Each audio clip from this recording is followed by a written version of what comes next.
नमस्कार। आईएएस और पीसीएस की इस सीरीज में रघुवंश का प्रथम सर्ग का श्लोक नंबर 2 आपके सामने आज प्रस्तुत है और मैं हूँ डॉक्टर जयंती त्यागी। और कल भी मैंने वीडियो पोस्ट किया था जिसमें इसी रघुवंश की मंगलाचरण की चर्चा हुई थी। तो आज हम इस श्लोक नंबर 2 की चर्चा करेंगे। और यहाँ मैंने लिखा आईएएस और पीसीएस का, ये इसलिए लिखा है क्योंकि इसमें जो है संस्कृत की व्याख्या पूछी जाती है, जबकि बाकियों में हिंदी में अनुवाद करने से और हिंदी में व्याख्या करने से काम चल जाता है। तो ये TGT, PGT, HTET, CTET, Haryana का जो है एचटेट और यूपी टेट, बिहार, राजस्थान और अन्य भी प्रदेशों में जो है बहुत ही उपयोगी है। बस ये है कि इसमें ये जो संस्कृत में जो व्याख्या की गई है इसकी आवश्यकता उनमें ना पड़े, जो कि यहाँ आईएएस और पीसीएस में जरूरी होता है। क्योंकि क्वेश्चन नंबर 5 जो है, ये क्वेश्चन नंबर 5 है आईएएस के सेकेंड पेपर का, जो कि संस्कृत में ही करना है। तो चलिए हम पढ़ते हैं इसको, ठीक है, प्रारंभ करते हैं। क्व सूर्य प्रभवो वंशा, क्व चाल्प विषया मतिः, तितिर्षोर्दोस्तरं मोहात्, उडुपेनास्मि सागरम्। क्व सूर्य प्रभवो वंशा, क्व चाल्प विषया मतिः, तितिर्षोर्दोस्तरं मोहात्, उडुपेनास्मि सागरम्। कालिदास जी मंगलाचरण के बाद कहते हैं, सोचते हैं कि कहाँ ये इतना उच्च कुल, वैवस्वत मनु से प्रारंभ होने वाला सूर्यपुत्र विवस्वान के पुत्र वैवस्वत से प्रारंभ होने वाला यह ऐसा कुल जिसमें अत्यंत पवित्र आत्माओं ने जो है मनुष्य के रूप में जन्म लिया है। दिलीप से लेकर रघु और श्री राम जैसे महान विभूतियां जिस कुल में पैदा हुई हैं, उस कुल का मैं वर्णन करने की सोच रहा हूँ। और वो इतना महान वंश है, उसका मैं वर्णन करने की, उसके ऊपर मैं महाकाव्य लिखने की सोच रहा हूँ। और मेरी बुद्धि तो बहुत ही कम विषयों को समझ पाने में समर्थ है, मेरा ज्ञान तो बहुत ही सीमित है। तो ऐसा नहीं लग रहा है कि जैसे कोई एक नाविक जो है, जो घास पात से जोड़ जाड़ के एक छोटी सी नाव बना लेते हैं, उसको कहते हैं उड्डुप। अभी आएगा यहाँ पे एक उड्डुप शब्द है। उसको वो पनसुइया नौका भी कहते हैं, उसको डोंगी भी कहते हैं। तो एक छोटी सी डोंगी क्या एक महान सागर को, जिसमें इतनी तरल तरंगे, इतनी उच्छल तरंगे जो है तरंगित होती रहती हैं, है ना, क्या इतने बड़े महासागर को पार करने में समर्थ है? तो कालिदास ने अपनी बुद्धि की तुलना उस पनसुइया नौका या जो है डोंगी से किया है, और उस महान सूर्य से उत्पन्न हुआ जो वंश है, वैवस्वत मनु का जो वंश है, उसकी तुलना जो है उस महान सागर से की है। तो चलिए देखते हैं हम कैसे हम इसका अन्वय कर लेते हैं। मैंने इससे पहले वीडियो में बताया था कि जब अगर हिंदी का अर्थ मालूम नहीं होगा तो हम अन्वय कैसे करेंगे, लेकिन फिर भी हम पढ़ने से, क्योंकि हिंदी और संस्कृत लगभग एक जैसी तो भाषाएं हैं, तो बहुत कुछ समझ में आ ही जाता है ना। तो चलिए हम जो कर्ता, कर्म और क्रिया के हिसाब से जैसे हम अन्वय करते हैं उस तरह से पहले आज मैंने अन्वय ही कर दिया है, क्योंकि परंपरा को तोड़ना भी तो आसान नहीं होता ना। तो चलिए देखते हैं। सूर्य प्रभवः वंशः क्व, सूर्य प्रभवः वंशः क्व, अल्प विषया मम मतिः च क्व। अहम, अपने लिए कहते हैं कालिदास जी कि अहम मोहात् दुस्तरम सागरम उडुपेन तितीर्षुः अस्मि। अहम मोहात् दुस्तरम सागरम उडुपेन तितीर्षु अस्मि। तो सबसे पहले देखिए, कहते हैं सूर्य प्रभवः वंशः, है ना। यहाँ देखिए कहाँ जो है, क का अर्थ है कुत्र या कहाँ, कहाँ सूर्य से प्रभव माने उत्पन्न होने वाला यह पवित्र वंश, पवित्र जो है इसमें लिखा नहीं है लेकिन वो समझने के लिए, कहाँ सूर्य से उत्पन्न होने वाला वंश, वह महान वंश, को चो माने और, को माने कहाँ, और कहाँ, अल्प विषया मति, मति माने बुद्धि। अब बुद्धि का विशेषण है, कैसी बुद्धि है, वो अपनी अपनी बुद्धि के बारे में बात कर रहे हैं कालिदास जी कि और कहाँ जो है मेरी बुद्धि, कैसी बुद्धि, अल्प विषया, जो थोड़े से ही विषयों को जानने में समर्थ है, जो थोड़ा सा ही ज्ञान रखती है, ऐसे अल्प विषयों को समझने में जो मेरी बुद्धि है, बहुत छोटी सी जो मेरी बुद्धि है, वो उस बुद्धि से मैं तितीर्षु दुस्तरम, तितीर्षु तैरने की इच्छा करता हूँ, पार करने की इच्छा करता हूँ, किसको, किसको, सागरम, समुद्र को, समुद्र को पार करने की इच्छा करता हूँ। और वह सागर कैसा है, वह समुद्र कैसा है, उसका विशेषण है दुस्तरम, दुस्तरम सागरम। दुस्तरम, दुख का अर्थ है कठिनाई, तरम का अर्थ है कठिनाई से पार होने योग्य। क्या है कठिनाई से पार करना योग्य, सागरम, समुद्र। कैसे सागर को, दुस्तरम सागरम। और दुस्तर क्या है, दुस्तर मतलब कठिनाई से पार करने योग्य क्या है, सागर है। विशेषण और विशेष्य, विशेषण और यह है विशेष्य। दुस्तरम सागरम, है ना, कठिनाई से पार करने योग्य सागर को मैं तितीर्षु, ये रो जो है यहाँ पे आ जाएगा, विसर्ग हो जाएगा। तितीर्षु मीन्स तैरने, तैर कर पार करने की, है ना।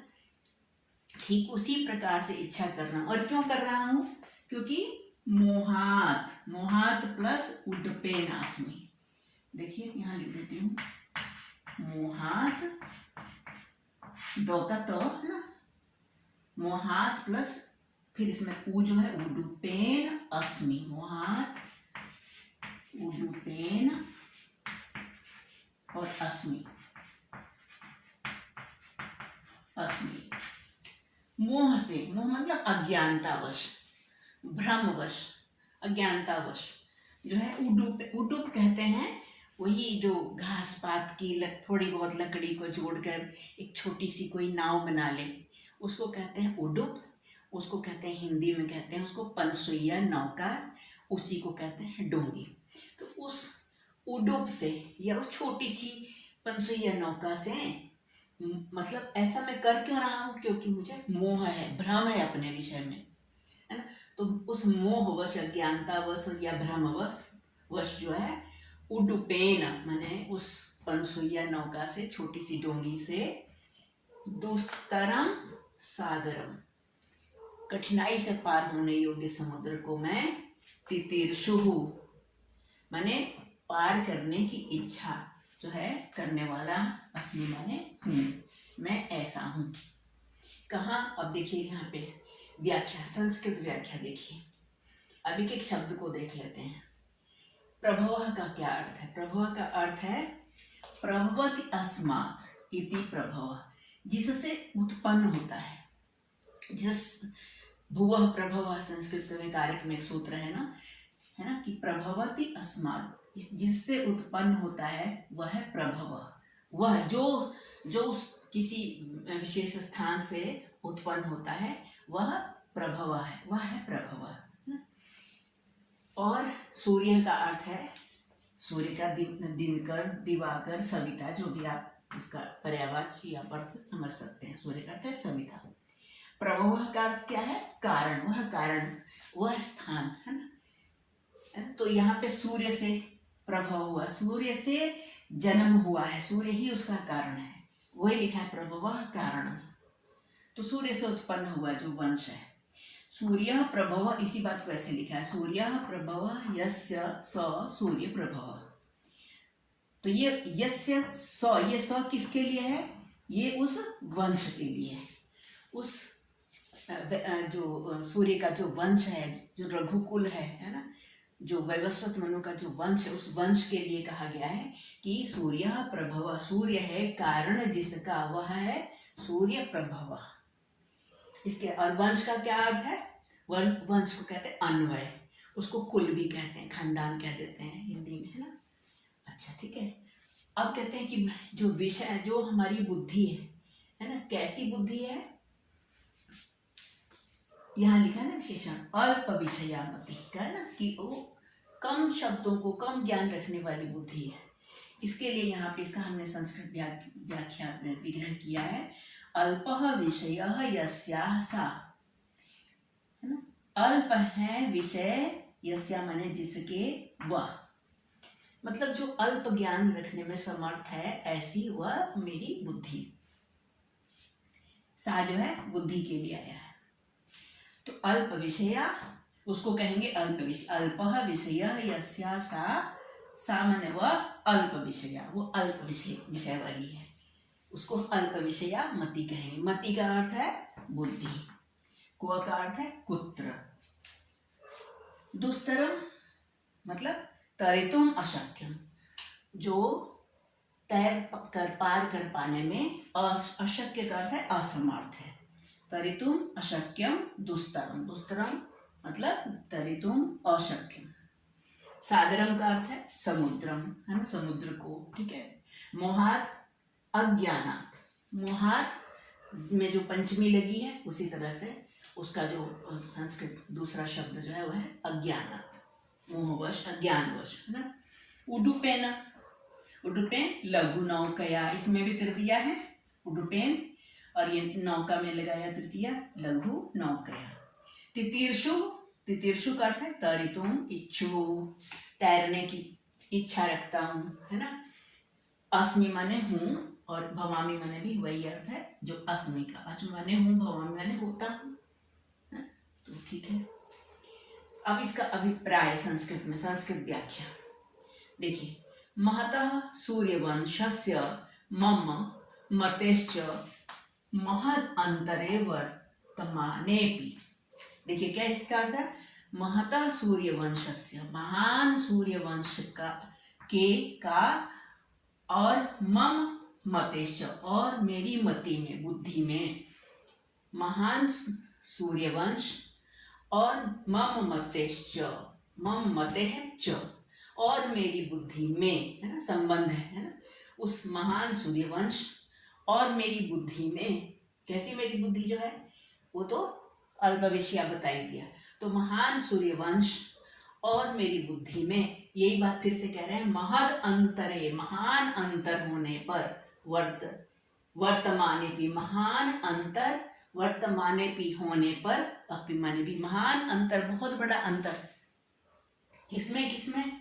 सूर्यवंश, सूर्यवंश की जो महिमा है उसमें, और मेरी बुद्धि में, मतलब कोई तुलना नहीं है, है ना। तो उसमें दोनों में महान अंतर वर्तमाने भी होने पर भी, वर्तमान रहने पर भी,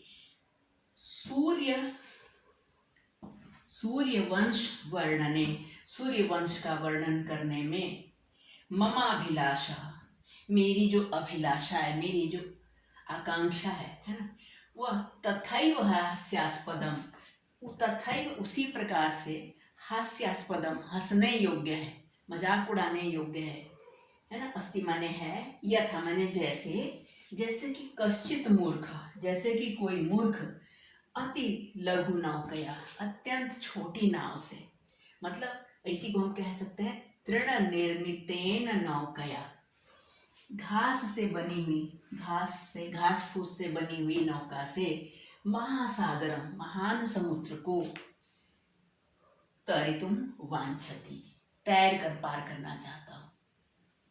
मेरे महतः सूर्यवंशस्य, महान सूर्यवंश के, और मम मतेश्च, और मेरी बुद्धि में, महद अंतरम, महान अंतर के, वर्तमाने भी, होने पर भी, सूर्यवंश वर्णने, सूर्यवंश के वर्णन में ममाभिलाषः, मेरी आकांक्षा, मेरी अभिलाषा, तथैव हास्यास्पदम, ठीक उसी प्रकार से हास्यास्पद है, हंसने योग्य है, मजाक उड़ाने योग्य है। यथा, जैसे कि कश्चित मूर्ख, जैसे कि कोई मूर्ख अति लघु नौकया, अत्यंत छोटी सी नाव से या घास फूस से बनी हुई नौका से, तृण से निर्मित नौका से महासागरम तरितुम वांछति, महान सागर, महान समुद्र को, तरंगित, है ना, समुद्र को पार करने की इच्छा रखता हो।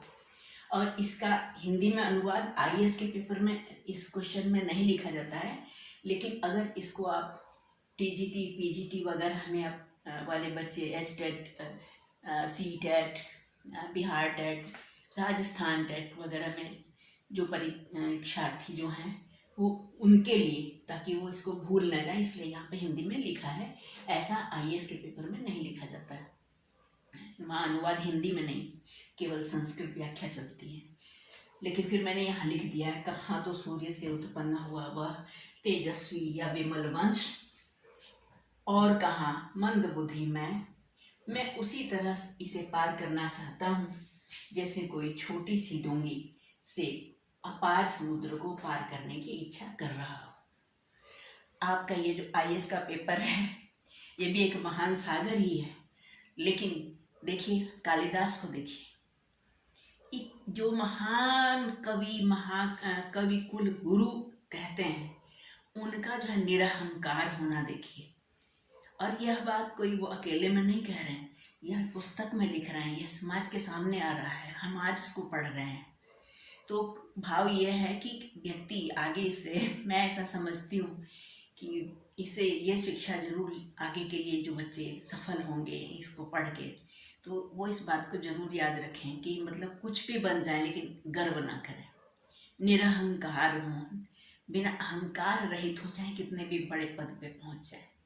तो बहुत बड़ी ये सीख दे रहे हैं कालिदास जी की। देखो इनडायरेक्टली कि मतलब मैं क्या हूँ, लेकिन मैं अपने को क्या समझता हूँ, है ना।